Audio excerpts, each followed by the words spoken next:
Are you looking for a way to level up your English? Have you tried reading but you always get bored or find it too hard? Then you should try to listen to this interesting story. Chapter 1. An Ordinary Girl. Many years ago in the city of New York, there lived a doctor. America likes doctors, and New York liked Dr. Sloper. At the time our story begins, in I-843, Dr. Sloper was 50 years old. He was a good doctor, he was a man of the world, and he was honest. Life was good to him. At 27, he married a beautiful and clever girl. She had pretty eyes, $10,000, and a good place in society. For 5 years, Dr. Sloper was a happy man. Many of his wife's friends came to him, and he did well in his profession. They lived in a large house in Washington Square, a quiet corner in a noisy city. Their first child, a very clever little boy, died when he was 3. His mother's love and his father's profession did not help him. 2 years later, Mrs. Sloper had a second child, a girl. The doctor did not want a girl, but this was not the worst. 2 weeks later, Mrs. Sloper died. The little girl's name was Catherine. She was strong. Her father was not afraid of losing her. When the child was 10 years old, Dr. Sloper asked his sister, Mrs. Lavinia Penniman, to come and stay with them. Mr. Penniman, a churchman without a penny, died when Mrs. Penniman was 33. She had no children and no money. "Stay for 6 months," he said. "I will look for a flat," she said. She moved into her brother's house and never went away again. Mrs. Penniman told everybody that the child wanted a clever woman near her. Dr. Sloper did not think his sister was clever, but he was always very polite to her and never angry. They didn't speak much. He gave her his opinions about Catherine's schooling, and not much more. Catherine was very good and honest, but she was not pretty or clever. She was quiet. She loved her father and was very afraid of him. She was happy when her father was happy.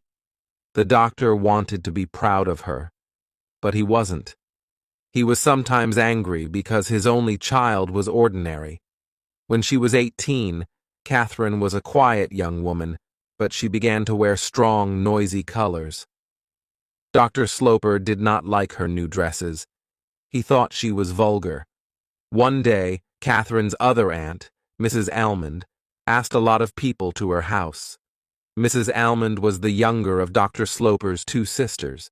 She was the wife of a rich city man and the mother all 9 children. She was pretty, happy, and clever, and her brother liked her. When he wanted to talk about Catherine, he went to her and not to Mrs. Penniman.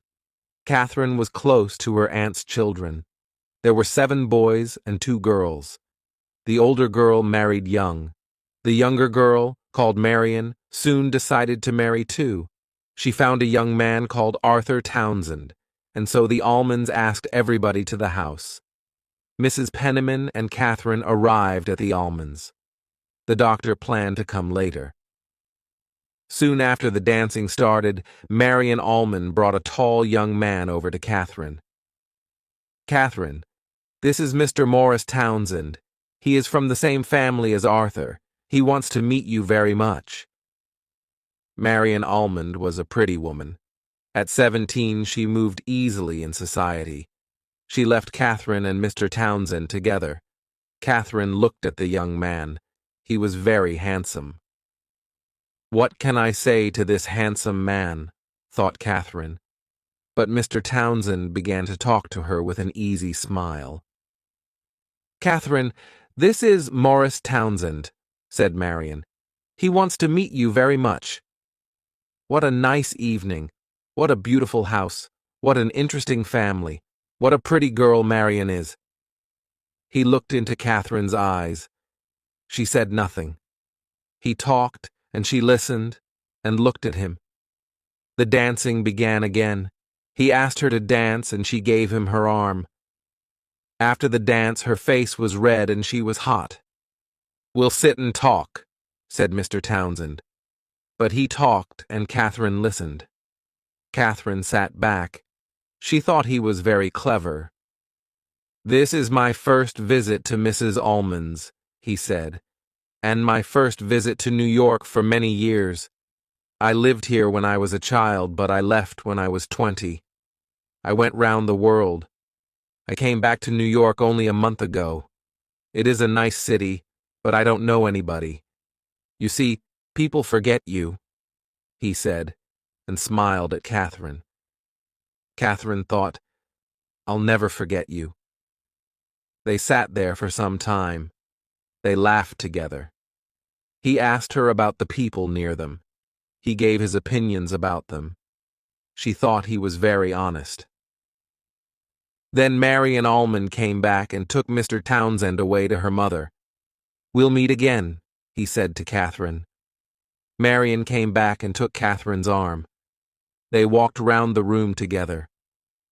"What do you think of Morris?" she said. For the first time in her life, Catherine did not tell the truth. "Oh, nothing much," she answered. "I'll tell him that," cried Marian. "It will be good for him. He has a very good opinion of Morris Townsend. Arthur says that, and Arthur knows him." Half an hour later, Catherine saw her Aunt Penniman near a window. Morris Townsend stood next to her. Then Dr. Sloper arrived. He usually had a little smile on his face, but never a big smile. He looked at his daughter's red dress. "Can this handsome woman be my child?" he asked. Catherine did not always understand her father's words. "I'm not handsome," she said quietly. "You're rich," he said. "Is the evening going well?" "I'm rather tired," she answered, and looked away. That evening was the beginning of something important for Catherine. For the second time in her life, and in one evening, she did not speak the truth. She was not tired. They drove home. Dr. Sloper spoke to his sister, Lavinia. "Who was the young man who spoke of his love for you?" "Oh, Austin," said Mrs. Penniman. She smiled. "He spoke to me of Catherine."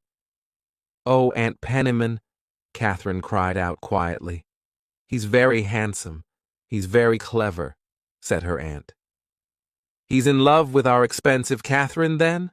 the doctor asked. He laughed. "I don't know that, but he liked her dress." Catherine did not think. "My dress only?" She thought what a warm and rich thing to say. "You see," said her father, "he thinks she has $80,000. In my opinion, he doesn't think of that. He's not a vulgar man," said Mrs. Penniman. "The time is here," the doctor thought. "Lavinia is going to get a lover for Catherine. I'm sorry for the girl." Chapter 2. A Man with No Profession. 3 or 4 days later, Morris Townsend, together with Arthur Townsend, visited Washington Square. "Arthur is going to marry my sister's daughter, Marian, so the polite thing is for Arthur to visit me," Aunt Penniman said to Catherine before they came. And here they were. Arthur sat with Catherine. Morris sat with Mrs. Penniman. Catherine tried to listen to Morris and her aunt. Morris often looked over at Catherine and smiled.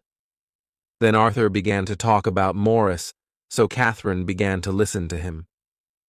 "Morris asked me to bring him. He wanted to come very much. He loves going out into society." "We're very happy to see him," said Catherine. "Most people like him. He's very interesting. But some people call him too clever. Now he's back in New York. Will he stay here?" "Ah," said Arthur. "He wants to find a job." "What?" "He has no profession?" said Catherine. "No, he's looking round, but he can't find anything." "I'm very sorry," said Catherine. "Oh, he takes life easy," said Arthur.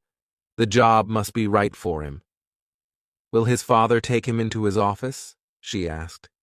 His father is dead. He only has a sister. He looked at Morris and began to laugh. We're talking about you. Morris stood up. I cannot say the same about you, Arthur, he said, but I can about Miss Sloper. Catherine's face went red. She thought he spoke very well. I came to talk to you, Miss Sloper, he said. So now I must come another time. The two young men left. He's very interested in you, Catherine. Did he say that? Not in those words, but he wanted me to think it. I understand young men. But he doesn't know me. Oh, yes, he knows you. I told him all about you. Oh, Aunt Penniman, we don't know him or his family. Catherine, you know very well that you like him. Catherine did not think this was a thing to talk about, and she did not think that Aunt Penniman spoke the truth. Half an hour later, Dr. Sloper came home. Mrs. Penniman told him of Morris Townsend's visit. Oh, and did he ask you to marry him, Catherine? He asked. Oh, father, said Catherine quietly. She turned and looked at the dark sky through the window. He will ask you first, Austin, said Lavinia, and smiled. The next time he comes, call me, the doctor said. But the next time Mr. Townsend came, the doctor was out again. Mrs. Penniman left the two young people together. The visit was quite long. He sat there, in the biggest chair, by the fire, for more than an hour. He looked round the room carefully, at all the things in it. He looked at Catherine carefully. There was a smile in his handsome eyes. His talk was light and easy. He asked Catherine many questions. Did she like this? Did she like that? Tell me about you, he said. Give me a picture. I can carry it in my head. She said she didn't have much to tell. She didn't go out very often. She didn't like reading much. Morris said he liked singing. I'll sing to you, but not today, perhaps next time. He did not say, politely, I will sing and you can play for me. He thought of this after he was in the street. But Catherine thought only about his words, next time. They had a warm sound. As soon as the doctor came home, she told him about Morris Townsend's second visit. And did he ask you to marry him today? The doctor asked. She was afraid of this question. Perhaps he'll do it next time, she said, and she gave a little laugh. She ran out of the room. The doctor stood and thought. Perhaps his daughter wanted to marry Morris Townsend. He decided to learn about this young man, who came in and out of his house when he liked. He went to see Mrs. Almond. Morris looked round the room carefully at all the things in it. Lavinia is very excited, but I know very little about him, said Mrs. Almond, and our young man is from Arthur's family. Yes, but not close family. The name is the same, but I understand there are Townsends and there are Townsends. Arthur is from the best line of that family. Lavinia's young man is not. I know his sister. She is very nice. Her name is Mrs. Montgomery. Her husband is dead. She has a nice small house, and she has 5 children. She lives on 2nd Avenue. What does Mrs. Montgomery say about him? That he's clever, and perhaps he'll be important. But he does nothing. She doesn't say that. She's proud, said the doctor. What is his profession? He hasn't got a profession. He's looking for something. He was at sea. Was? How old is he? 30-something. He went to sea when he was very young. Some money came to him. Somebody in his family died, I think. He went all over the world. He has no money now. He decided to begin his life again, and so he came back to America. Does he want to marry Catherine then? Don't forget that after you die, she'll have $30,000. And that's why he thinks she's nice. Mrs. Almond went red. Not only that, she said, but many young men think money is important. The young men of New York are not only interested in money, they also like clever, pretty, and exciting girls. Marion is clever, pretty, and exciting. Catherine is not. Marion is ordinary. Catherine is not. She has no lovers because men are afraid of her. She is large and dresses richly. They think she is older than they are. Catherine will be the right wife for an older man. Is Mr. Townsend honest? Lavinia thinks he is, and he's very handsome. What money does he have? I don't know. He lives with his sister. Perhaps I'll visit Mrs. Montgomery. Chapter 3. Secrets. To Dr. Sloper, the thing was a game. He slept well, he ate well. This young man is trying to catch Catherine. I'll watch and wait, he thought. He did not think his daughter was in danger. Morris Townsend was not rich, but that was not important. The doctor did not want Catherine to marry a rich man. Two people can live on her money. She can marry a man with no money. But he must be honest and strong and have a good schooling, thought the doctor. The next time Mr. Townsend visits the house, said the doctor to Mrs. Penniman, ask him to dinner. The dinner happened a week later. 8 people sat down to eat. The doctor watched Morris carefully. The women left the room after dinner, and then the doctor asked Morris some questions. Dr. Sloper pushed the bottle of Madeira over to Morris. Morris liked the doctor's Madeira. He thought a lot of bottles of Madeira was a good thing for a wife's father to have. The doctor saw that this was not an ordinary young man. He's clever, he thought. He has a very good head when he wants to use it, and he's very handsome and he dresses well. But I don't like him. The doctor listened politely to his young friend talk about countries round the world. He talks well, and after a bottle of Madeira, but does he always tell the truth?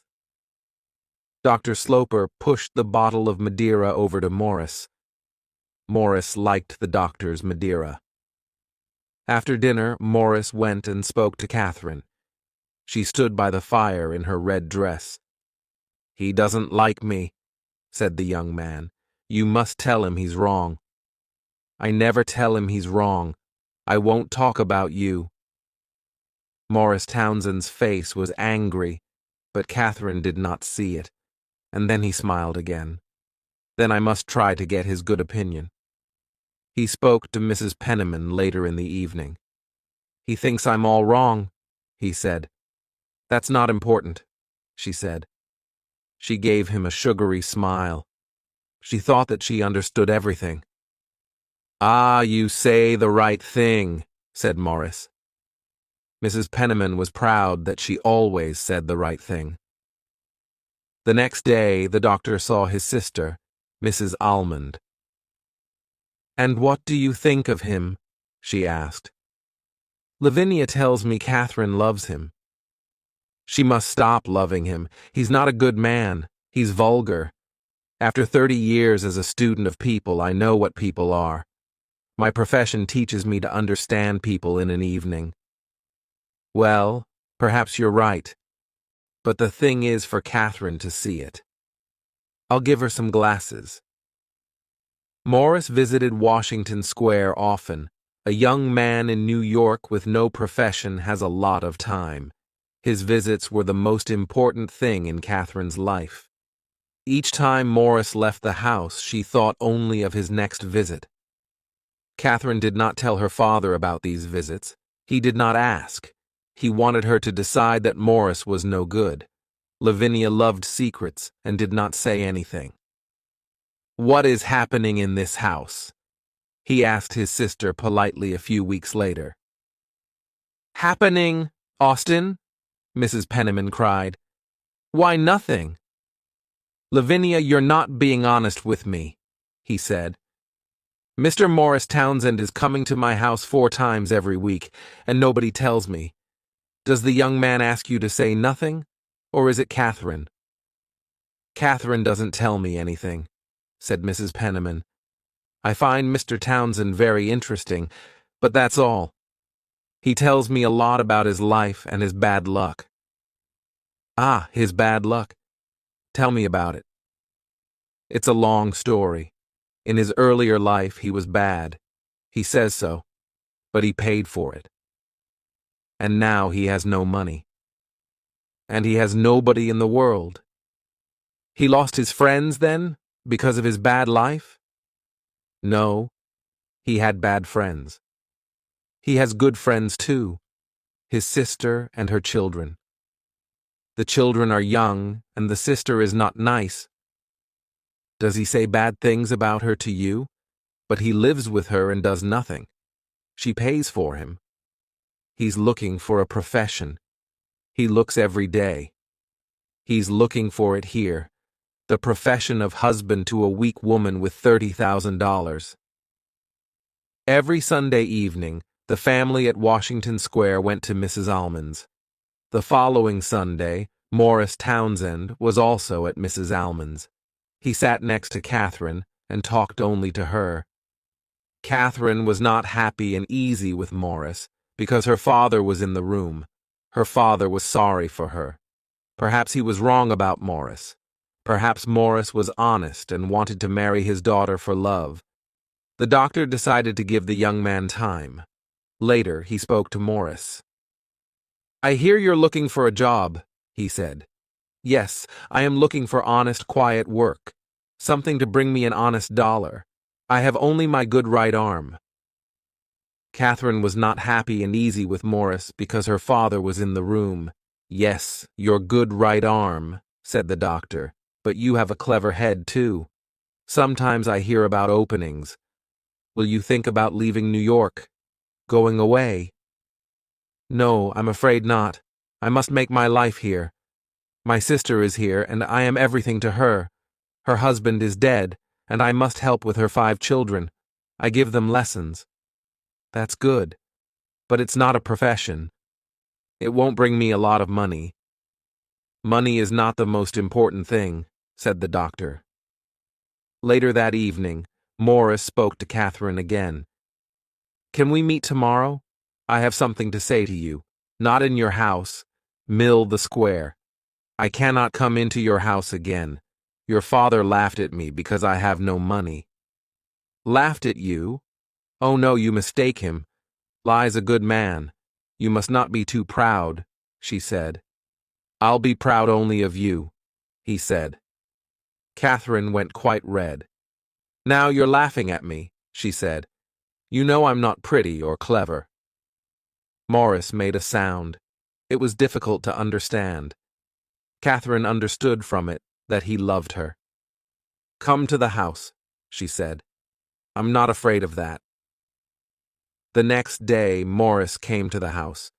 He told Catherine that he loved her. She sat down suddenly. She said he must go. She wanted time to think. A picture of a fight with her father came into her head. She was afraid. Before Morris left, she said, "We must speak to my father. I'll do it tonight. You must do it tomorrow. Your father will tell you that I want your money." "Then I'll say that he mistakes you," said Catherine. "Other men are interested only in money. You are not." Catherine stood outside the door of her father's room for nearly half an hour. Chapter 4. For Love or Money. Catherine heard her father come home that evening. She stood outside the door of his room for nearly half an hour. Then she went in. He sat in his chair by the fire with a cigar in his hand and read the newspaper. "I have something to say to you," she began very quietly. She sat down.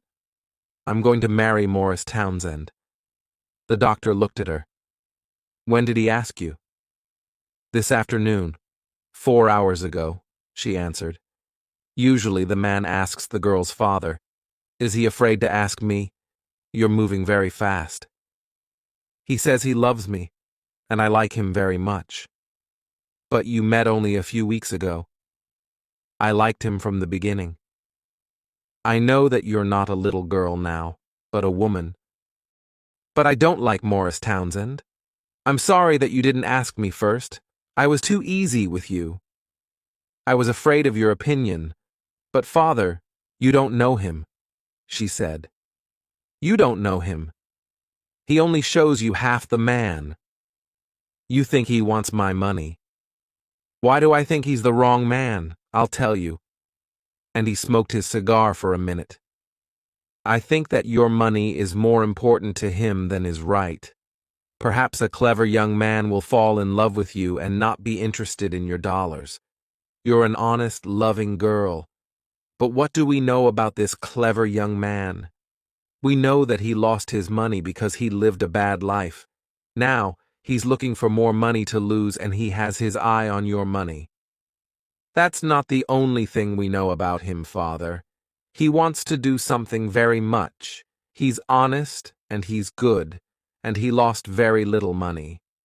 Then he was not careful with it, said the doctor. He got up with a laugh. Catherine stood up. He put his arm round her. I'm sorry for you. I'll see Mr. Townsend tomorrow.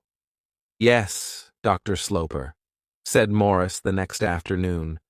We arrived quickly at an understanding. But then I was interested in Miss Sloper the first time I saw her. Were you interested in her before you saw her? I knew she was a beautiful girl. I'm her father and I love her very much. I'm her father, and I know that she is not a beautiful girl. I told Catherine yesterday that I do not like your plans. I'm very sorry, answered Morris. He looked at the floor. I don't want my daughter to marry a man with no money and no profession. My daughter is a weak young woman and will be quite rich when I die. I'm not interested in her money. You have my word. I want more than your word. What can I do to get your good opinion? Nothing. I do not want to give you my good opinion. But I love Catherine. I'm going to work hard. My old life is behind me. Without me, she won't be happy. I want you to break with her now, said the doctor. For 6 months, she will perhaps not like me. I can wait. She'll see that a life with you can never be happy. Ah, sir, you are not polite, Morris cried angrily. You push me too hard, Mr. Townsend, the doctor answered. Perhaps Catherine will not want to break our understanding. She won't forget me easily. I have nothing more to say. Morris left the room. But I love Catherine. I'm going to work hard.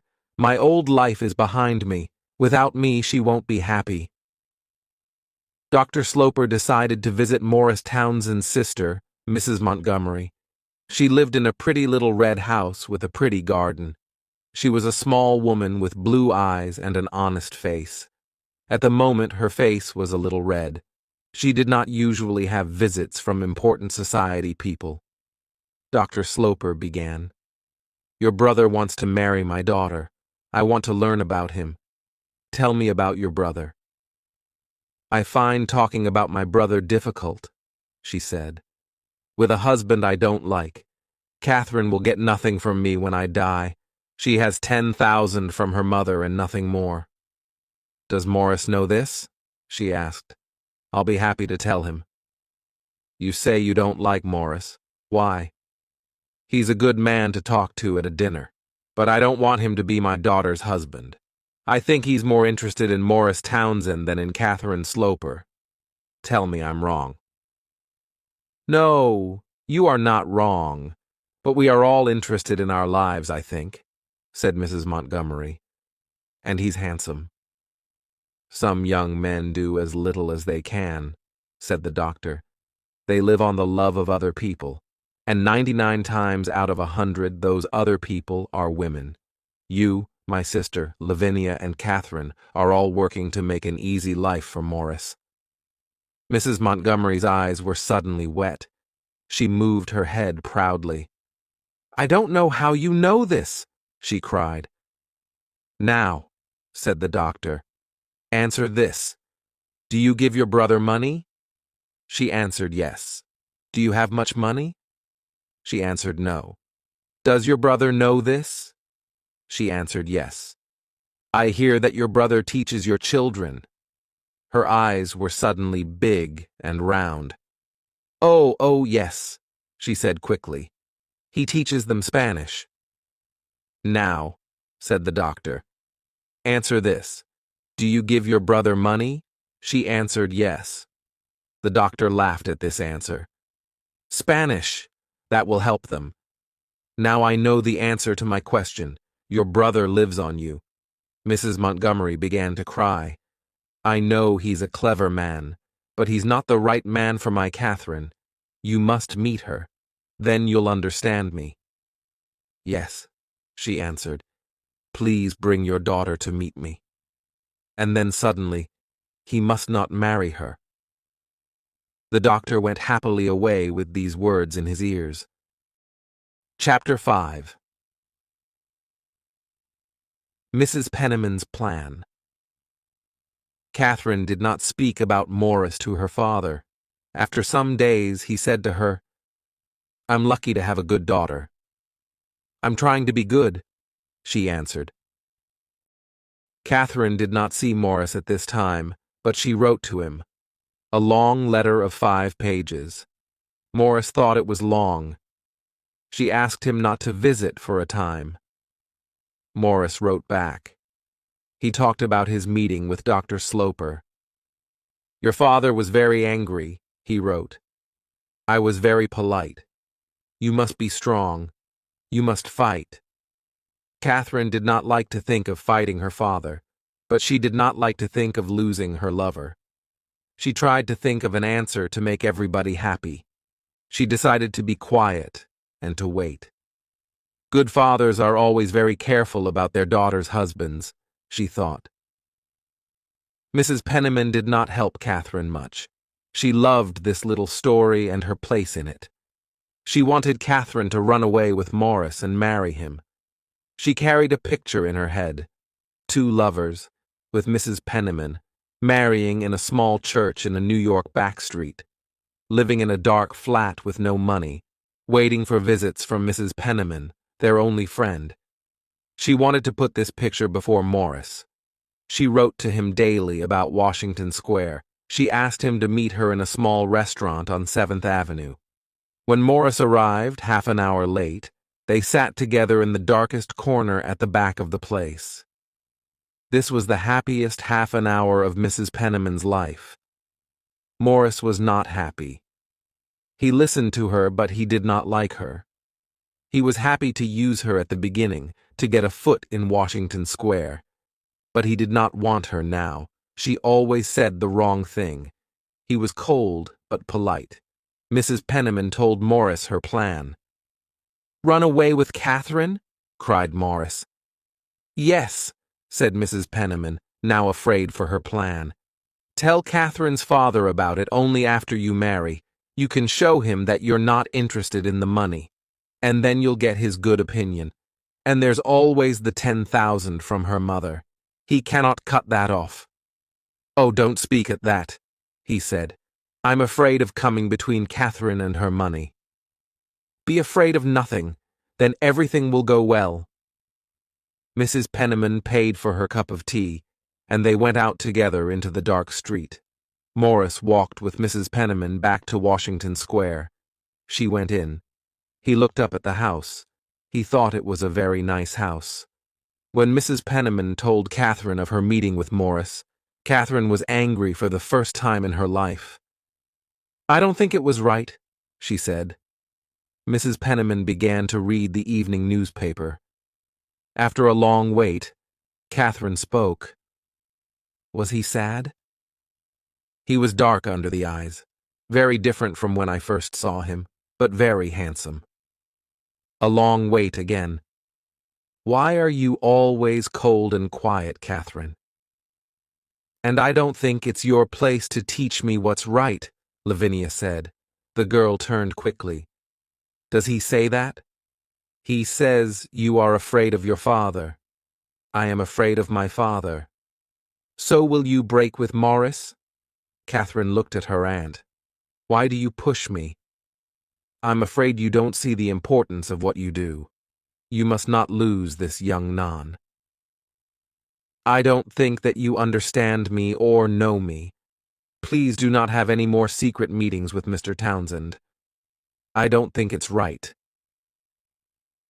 And I don't think it's your place to teach me what's right. Lavinia said a short good night and went to bed. Later that evening, Catherine spoke to her father.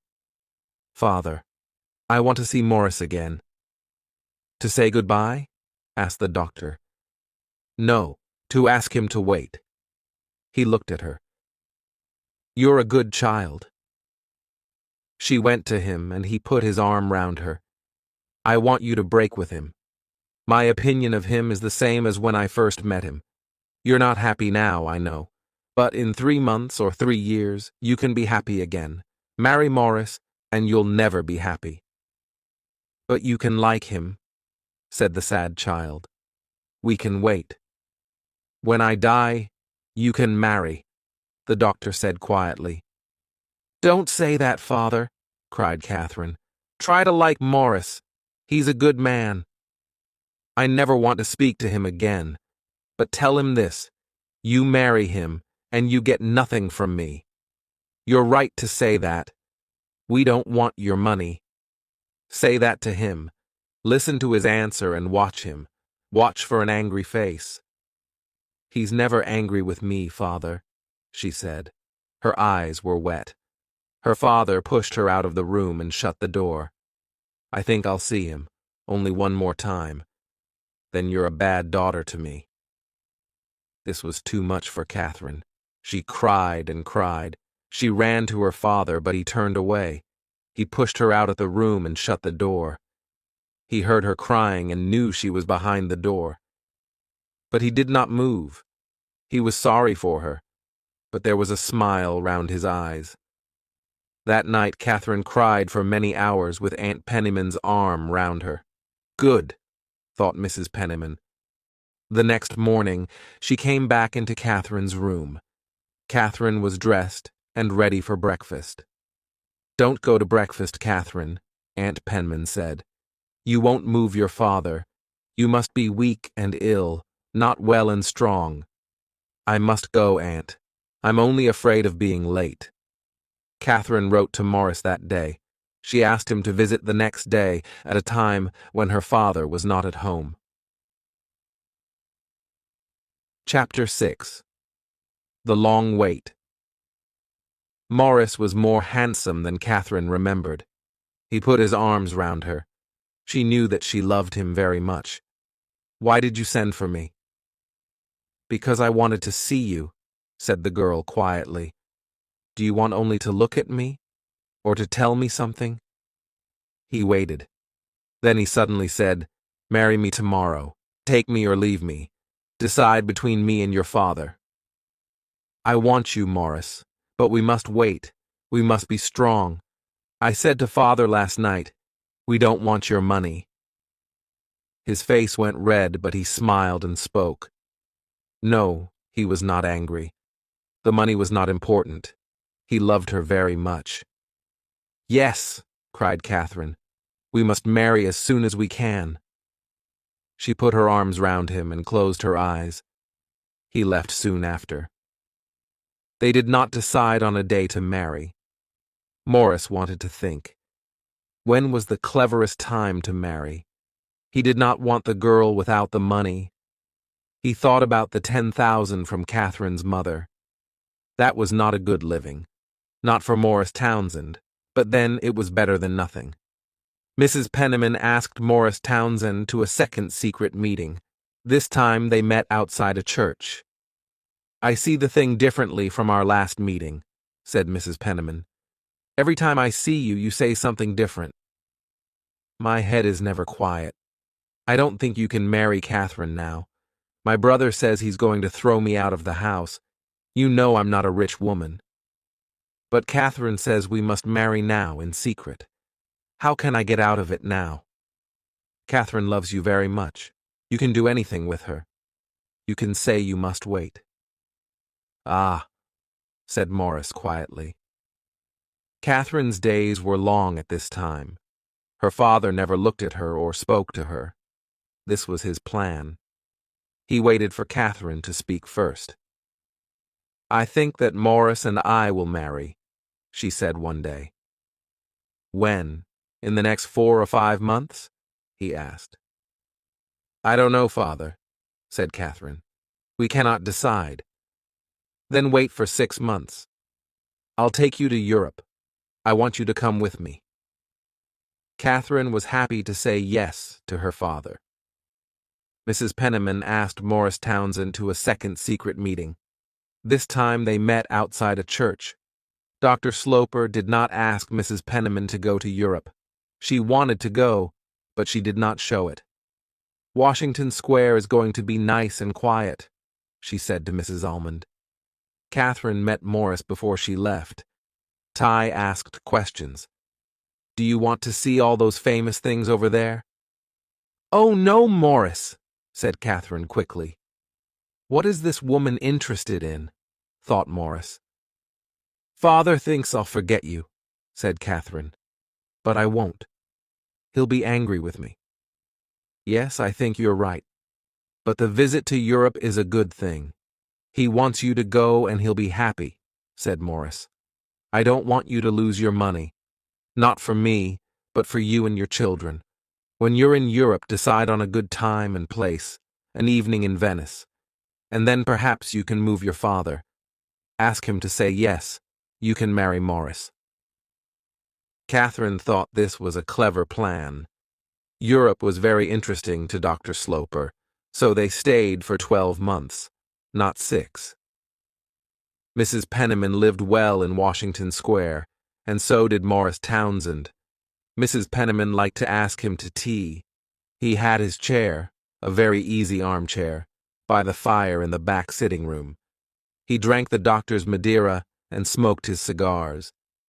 In the first 6 months that Dr. Sloper and his daughter were in Europe, they never spoke of Morris Townsend. Catherine followed her father quietly and politely through the mountains of Switzerland and the buildings and pictures of Italy. She gave no opinion about any of these places or things, and her father did not ask for it. She was not a thinking woman. One day, father and daughter were in a quiet place in the Alps. The driver took their bags on, and they walked together a little. Cold red light washed over the sky. Next to the mountains, the two people were very small, but they were not afraid. They walked on in the dying light. Dr. Sloper came close to his daughter and stopped. He suddenly asked her, "Are you going to break with him?" "No, father," Catherine answered. "Does he write to you?" "Yes, I get 2 letters every month." The doctor looked at the mountains above them. "I'm very angry," he said, "and I must tell you that I can be a very hard man." For the next week, they did not say a word. And for the next 6 months, they did not speak about Morris. But on their last night in Europe, before their ship left Liverpool for New York, he spoke again. "Are you going to marry him as soon as you arrive in New York?" "I cannot tell before we arrive," Catherine answered. "Please tell me before you marry. When a man is going to lose his only child, he likes to know before." Chapter 7. A difficult time. "I saw Morris often when you were away," said Catherine's aunt. "I know from his letters that you were very nice to him. I won't forget that, Aunt. He liked to come and talk. I gave him tea, that was all. Your Aunt Almond thought it was too much. He liked to sit in your father's room," she said, and smiled. Catherine was quiet for a minute. They talked for some time as lovers. Catherine questioned him closely about his job, and he asked about Europe and her father's opinion.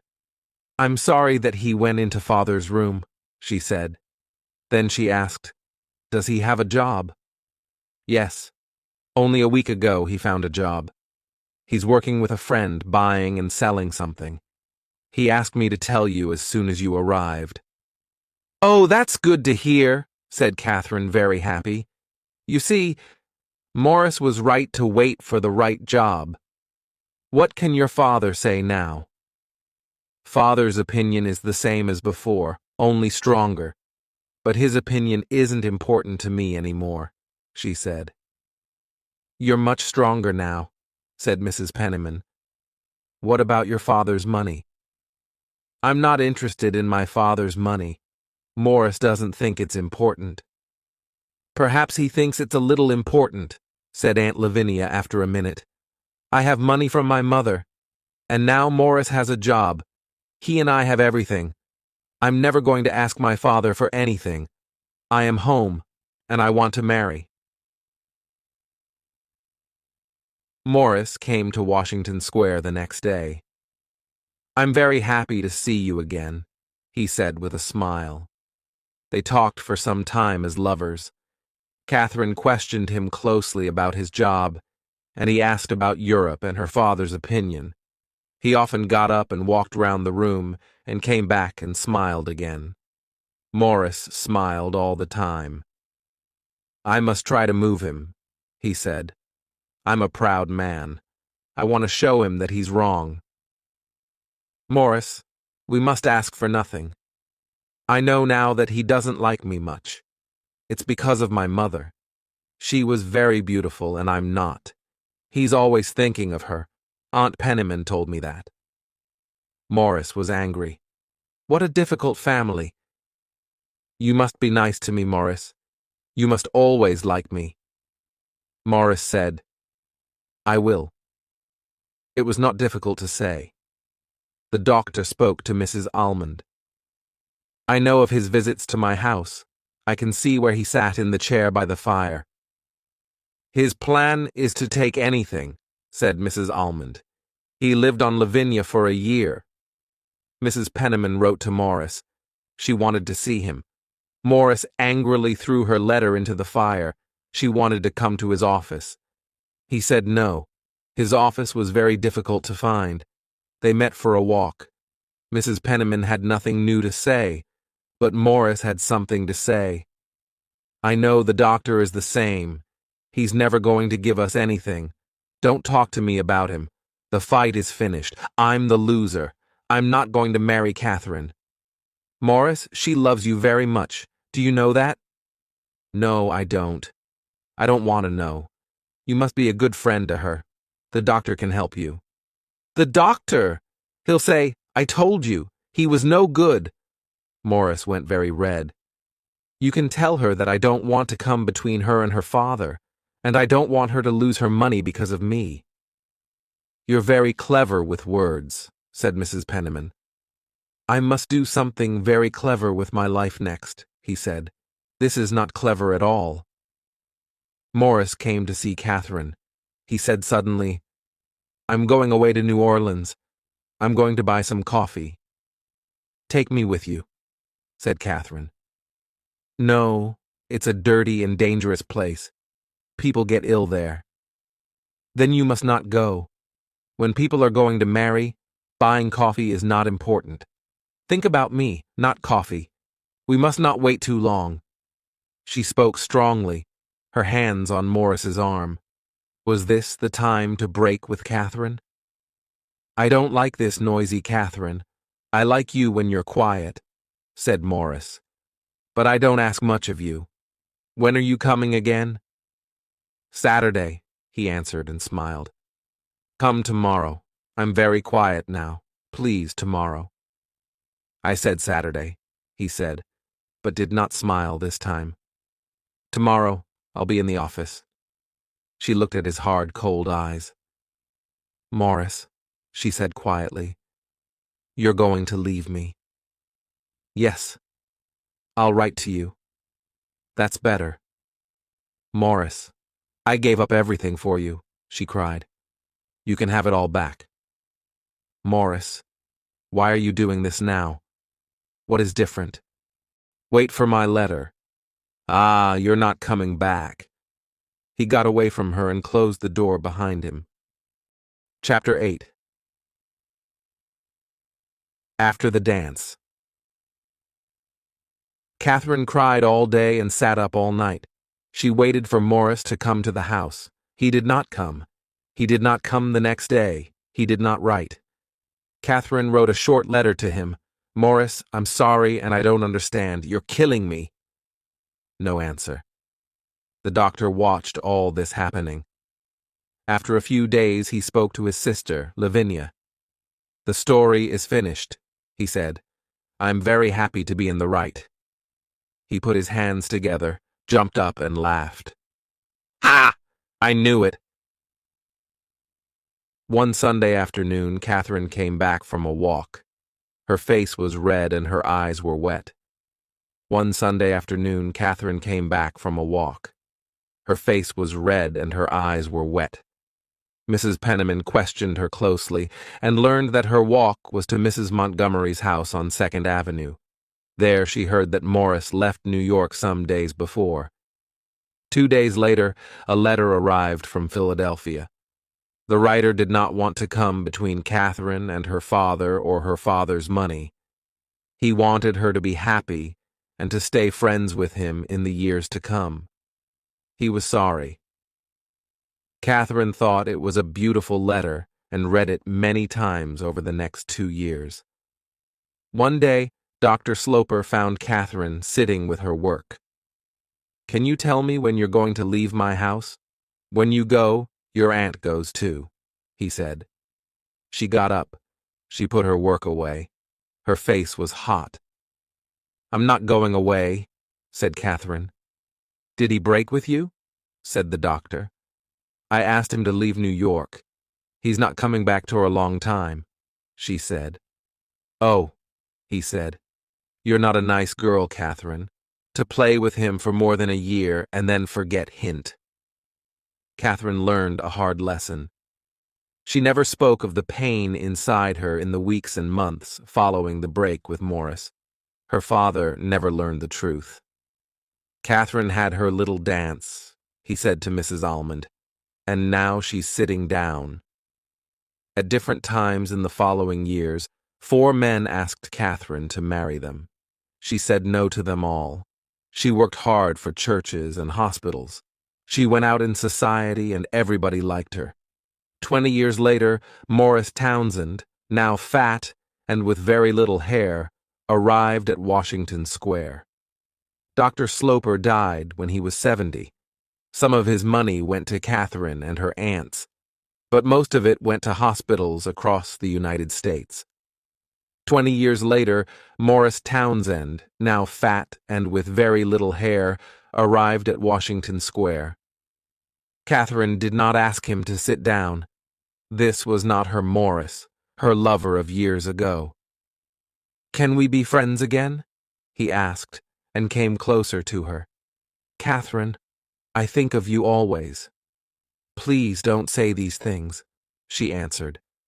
"We can forget the past now. We can do anything." "I cannot forget the past. Please do not come again," she said.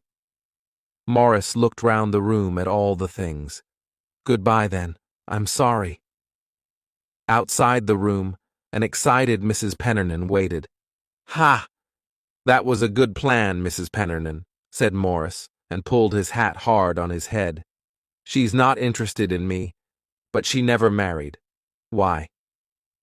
"Good question," said Mrs. Penniman. "But you must come back. You must try again." "Come back. Never." And he walked out of the house. Catherine took up her work and sat down. For life. The end. If you enjoyed the story and want to say thank you, then you can subscribe to my channel and visit it.